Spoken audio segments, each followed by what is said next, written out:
오늘은 부활절을 맞아서 우리에게 너무나 잘 알려진 고린도전서 15장은 부활장이죠. 부활장으로 알려진 말씀 중에 한 부분의 말씀을 봉독해 올렸습니다. 13절 말씀을 보면 만일 죽은 자의 부활이 없으면 하고 말씀하고 있는데, 죽은 자 부활이 없다면 어떻게 되겠는가? 바울 사도를 통해 들려주시는 하나님 말씀을 우리가 듣게 됩니다. 14절 말씀 보면 그리스도께서 만일 다시 살아나지 못하셨으면 우리가 전파하는 것도 헛것이다, 이렇게 말씀하고 있는 것을 봅니다. 부활이 없다면 우리 성도들이 전하는 것, 전파하는 것이 다 헛것이 되고 만다. 여기 전파라고 하는 말은 헬라어로 케리그마라고 되어 있어요. 전도 혹은 설교라고 번역이 되어 있고 복음 선포를 가리키는 말입니다. 이 말씀대로 여러분, 부활이 없다면 우리가 전하는 복음 선포, 또 사도들을 통해서 들려줬던 그 많은 설교들이 다 헛된 것이 되고 만다. 여러분, 부활이라고 하는 것은 기독교의 핵심입니다. 또 하나님 말씀 성경 전체의 아주 중요한 주제라고도 말할 수 있을 겁니다. 이 부활이 빠져버린다면 복음 자체가 다 무너지고 마는 거예요. 복음 전파 그 중심에 바로 이 부활이 있다고 하는 것을 우리가 잊지 말아야 합니다. 여러분, 십자가는 제자들을 두렵게 만들었어요. 예수님 십자가 지실 때 제자들이 다 두려워했습니다. 우리도 저렇게 되면 어떡하나. 모두 다 겁쟁이가 되게 만들었고 또 모두 다 그 십자가 앞에서 도망치게 만들었어요. 그러나 여러분, 예수님의 부활은 저들을 용기 있게 만들었습니다. 예수님의 부활은 저들이 죽음도 극복하게 만들었어요. 그리고 예수님의 부활이 저들로 하여금 담대하게 이 부활의 소식을 증거하고 전파하는, 복음을 전파하는 삶으로 변하게 되고 바뀌게 되었다. 그래서 반 뷰렌이라는 사람은 예수 부활 이전에는 그리스도인이 없었다라고 이야기를 합니다. 예수님 부활 이전에는 그리스도인이 없었다. 예수님이 부활하심으로 인해서 저들을 그리스도인으로 만들었고, 예수님께서 부활하심으로 인하여 저들에게 예수 그리스도의 영원한 생명이 깃들도록 해주셨다. 여러분, 복음을 전파하는 일들 때문에 얼마나 많은 사람들이 목숨을 잃었습니까? 초대교회로부터 우리 한국 기독교 초대교회에도, 우리 한국의 역사 속에, 전 세계의 역사 속에서 여러분, 이 부활의 복음 때문에 목숨을 잃은 사람들이 얼마나 많은지 몰라요. 여러분, 헛것 때문에 목숨 바칠 사람 있겠습니까? 아무 유익도 없는 일에 하나밖에 없는 그런 목숨을 바칠 사람이 세상에 어디 있겠습니까? 부활이 사실이 아니라면 목숨을 바칠 수가 절대로 없는 거예요. 저들이 목숨을 걸고 그렇게 부활의 소식을 증거하고 전파하고 순교의 길도 당당히 갈 수 있었던 것은 부활이 사실이었기 때문인 줄로 믿으시기를 바랍니다. 그래서 오늘 부름받은 성도는 부활을 전파하며 살아갈 수 있어야 돼요. 에릭 버터워즈라는 사람이 쓴 글에 보면 어떤 젊은 상위 용사 하나가 나옵니다. 전쟁터에서 그만 이 병사가 두 다리를 다 잃고 말았어요. 두 다리를 다 잃고 마니까 이 병사가 병실 침대에 누워서 하루 종일 죽음만 생각합니다. 두 다리 없이 어떻게 살 것인가? 차라리 죽는 것이 낫지 않겠는가? 어떤 사람의 도움도 다 거절하고 심지어 재활 훈련하는 것도 다 거부합니다. 그런데 어느 날 옆 병실에 있던 어떤 환자가 찾아와서 하모니카를 불어주는 거예요. 그를 한번 이렇게 쳐다봤다가, 하모니카 부는 그를 쳐다봤다가 다시 천장을 보면서 죽음을 생각하죠. 연주를 마친 후에 말없이 나간 이 환자가 다음 날도 또 찾아와서 하모니카를 불어줍니다. 그러면서 상위 용사에게 조심스럽게 말을 건네요. 혹시 하모니카 연주 듣기 불편하지 않습니까? 하니까 아니에요. 듣기 괜찮습니다. 듣기 좋습니다. 하면서 조금씩 말문을 열어요. 이제는 하모니카 부는 환자가 경쾌한 음악을 틀어놓고 그 앞에서 탭댄스를 치는 거예요. 춤을 춥니다. 그러나 아무리 재미있는 즐거운 춤을 춰도 상위 용사가 전혀 감흥이 오지를 않아요. 이 춤추던 환자가 당신 이렇게 멀쩡하게 살아있다고 하는 것 세상이 알 수 있도록 한번 웃어주면 어떻습니까? 한번 좀 웃어보세요 하고 이야기하니까 상위 용사하는 말이 저 같은 신세가 되면 죽은 것이나 다름없습니다 하고 얘기를 해요.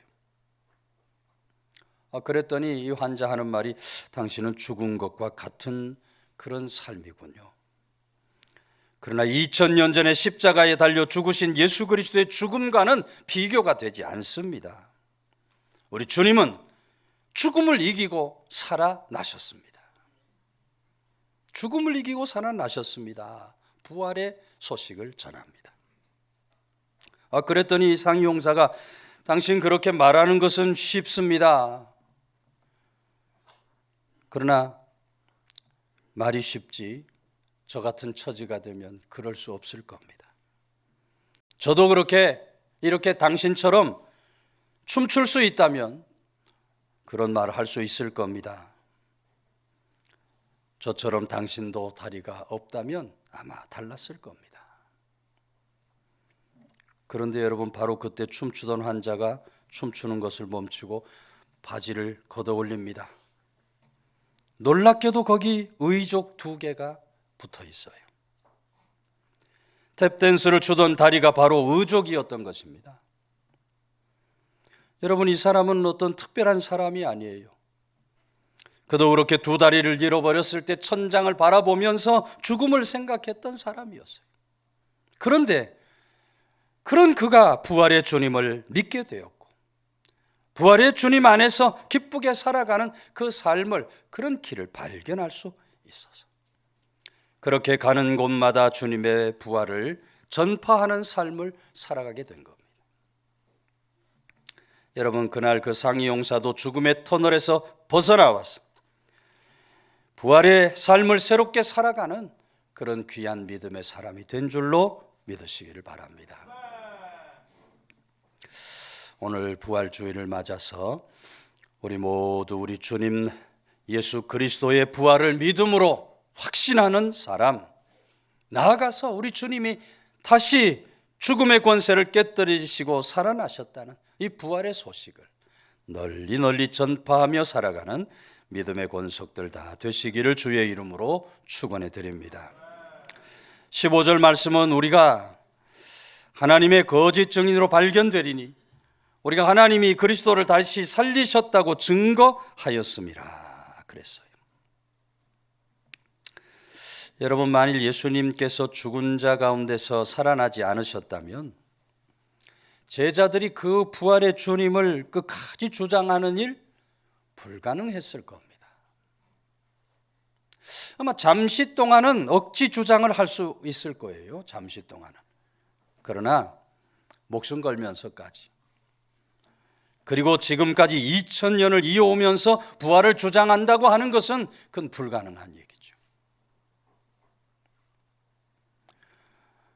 예수님의 부활 수많은 증인들과 수많은 순교자들에 의해서 아주 분명하게 증거되고 있는 것입니다. 순교라고 하는 말은 헬라어로 말투스라고 되어 있는데 문자적인 뜻은 증인이라고 하는 그런 뜻이 담겨져 있어요. 그러니까 순교는 죽기까지 증인으로 산다는 것입니다. 순교는 죽기까지 증인으로 산다는 것을 가리켜요. 여러분, 부활이 없다면 수많은 순교자들의 증거가 모두 헛된 것이 되고 말 것입니다. 우리 주님의 부활은 아주 분명한 사실이에요. 예수님께서 죽어서 잠자는 자들의 첫 열매가 되심으로 오늘 우리들도 우리 주님과 같이 부활의 영광에 이르게 될 줄로 믿으시기를 바랍니다. 이태리 로마에 가면 카타콤이 있습니다.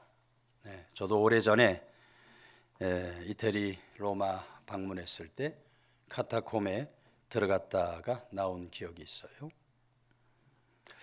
이 카타콤은 초대교회 성도들이 로마의 핍박과 박해를 피해서 공동묘지로 들어간 겁니다. 당시 공동묘지로 들어가서 거기서 설마 로마의 병사들이 그런 곳까지 찾아오겠나, 거기서 예배를 드리고 거기서 믿음을 지켰던 겁니다.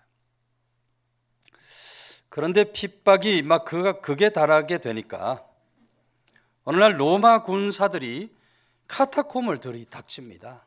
이야기를 듣고 카타콤을 들이닥치는데 카타콤 안이 워낙 미로다 보니까 선뜻 들어가지 못하고 입구에 있던 성도들만 잡게 됐어요. 로마가 카타콤에 있는 성도들에게 경고를 하려고 붙잡은 저들을 십자가에 매달아서 카타콤 입구에 세웁니다. 너희들 계속 예수 믿으면 십자가 달려서 이렇게 처참하게 죽게 될 것이다. 경고를 하는 거죠. 깊은 저녁이 밤이 되었습니다. 십자가 달린 성도들의 어린 자녀들이 십자가 밑으로, 부모를 찾아서 십자가 밑으로 모여들어요. 그때 십자가 달린 부모가 아이들에게 이렇게 말합니다. 얘들아, 예수님 믿는 것은 참으로 영광스러운 일이다. 너희들 무슨 일이 있어도 믿음을 버리지 말아야 한다. 예수님께서 사망 권세를 깨뜨리시고 부활하신 것처럼 우리들도 부활할 것이다. 얘들아, 하나님 나라에서 다시 만나자 하고 순교의 길을 간 것입니다. 초대교회 순교사에 나오는 참으로 감동적인 실화 이야기가 아닐 수 없어요. 십자가 밑에서 부모님들 그 유언을 들은 자녀들 어떻게 했겠습니까? 그 부모님의 뒤를 따라 끝까지 믿음을 지키며 살아가는 거예요. 그렇게 그 후손들이 부활의 주님을 믿고 증거했기 때문에 그 모진 핍박 박해 속에서도 로마를 복음으로 굴복시키고 기독교 국가를 만들어내는 거예요. 여러분, 부활의 확신 위에 사는 사람은 그 증거가 헛되지 않는 삶을 살아가게 되는 줄로 믿으시기를 바랍니다. 무엇보다 부활로 인해 영생을 얻게 된 사람은 절대로 죽음을 두려워하지 않아요. 어떤 어려움이 와도, 어떤 핍박 박해가 닥친다 할지라도 담대하게 죽음과 맞서서 싸워가는 것입니다. 오늘 우리 모두 부활절을 맞아서 담대하게 우리 주님의 다시 사신 부활을 증거하며 살아가는 그런 믿음의 사람들이 다 될 수 있어야 한다. 오늘도 한번 옆에 있는 분 손잡고 인사합시다. 부활을 증거하며 살아갑시다. 부활을 증거하며 살아갑시다. 다시 사신 우리 주님의 그 부활을 널리 증거하고 살아가는 성도들 다 되시기를 주의 이름으로 축원해 드립니다. 17절 말씀 보면 그리스도께서 다시 살아나신 일이 없으면 너희 믿음도 헛되고 너희가 여전히 죄 가운데 있을 것이요 또한 그리스도 안에서 잠자는 자도 망하였을 것이다 하고 기록을 합니다. 여러분, 부활이 없다면 어떻게 돼요? 전파도 헛되고 증거도 헛되지만 우리 믿음도 헛된 것이 된다고 말하고 있어요. 믿음만 헛된 것이 아니라 우리가 여전히 죄 가운데 있게 될 것이다. 여러분, 예수님께서 십자가에 죽으셨다가 다시 살아나심으로 인해서 우리 모두가 다 죄사함을 받게 된 줄로 믿으시기를 바랍니다. 그런데 만일 예수님 부활이 없다면 우리가 여전히 죄 가운데 있는 거예요. 사망 권세 가운데 살 수밖에 없는 거예요. 오늘 바울 사도는 그리스도 믿고 무덤에서 자고 있는 사람들은 아주 망한 사람이 되고 말 것이다, 이렇게 말하고 있어요.